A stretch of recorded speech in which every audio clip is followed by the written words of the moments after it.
she functions like most drunks do, but isn't every drunk on some level a functional alcoholic?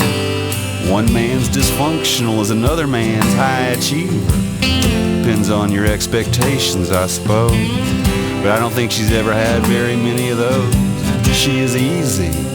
She is big easy. From the banks of the bayou, I left there to find you. But oh, not a trace was found.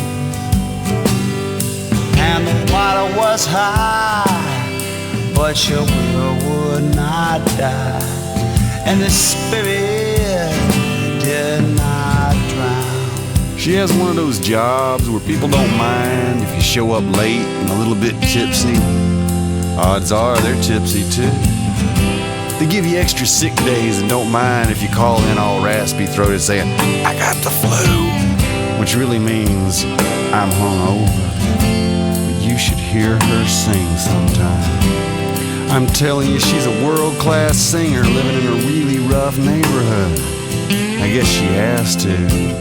After all she's been through, where else could she afford to live? And the worst of the worst show up on her doorsteps, and they use her till she has little left to give. She's seen her best friends murdered, pistol whippings, break-ins, and worse.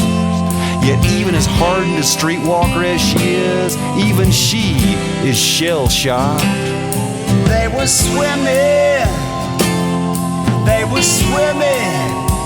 back home, but not alone.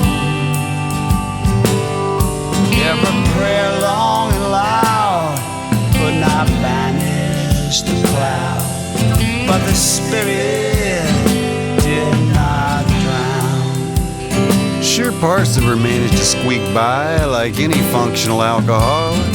She just doesn't live up to her potential. I mean, it'd be one thing if she were content to go through this life as a dull flame, content with dying at an early age of cirrhosis after her greatest achievement was to take your order from behind the counter at a Popeyes in Metairie. But she is not that. She never was. In her day, she inspired millions.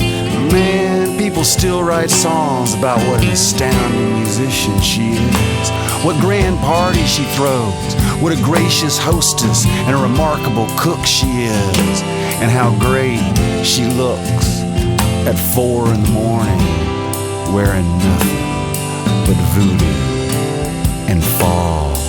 Every pipe, every beam is a thread and a seam, and the hammers will fly over time. And the kids on the street, they will run up to meet you. And the sound of the sweet second line. Oh, I know what you mean. She does throw a good party. She gets all dressed up and wears a mask so you can't see the dark circles under her eyes. And in the right light, she is exquisite. In that moment, she'll lure you in, get you drunk and take advantage of you. But the next morning when you wake up and you see her without the mask, makeup all kissed away and her beads lying in the gutter being eaten by the rats, she is sad, so sad, but still so beautiful. A few years back, things got really bad for her. We had to have an intervention, had to bring in the cops. A lot of cops. We had her on suicide watch. And let me tell you, while she was lying there at her most vulnerable, she was raped and left for dead on the side of the river. It was tragic. And there are those in this country who shrugged their shoulders and said, yeah, she had it coming.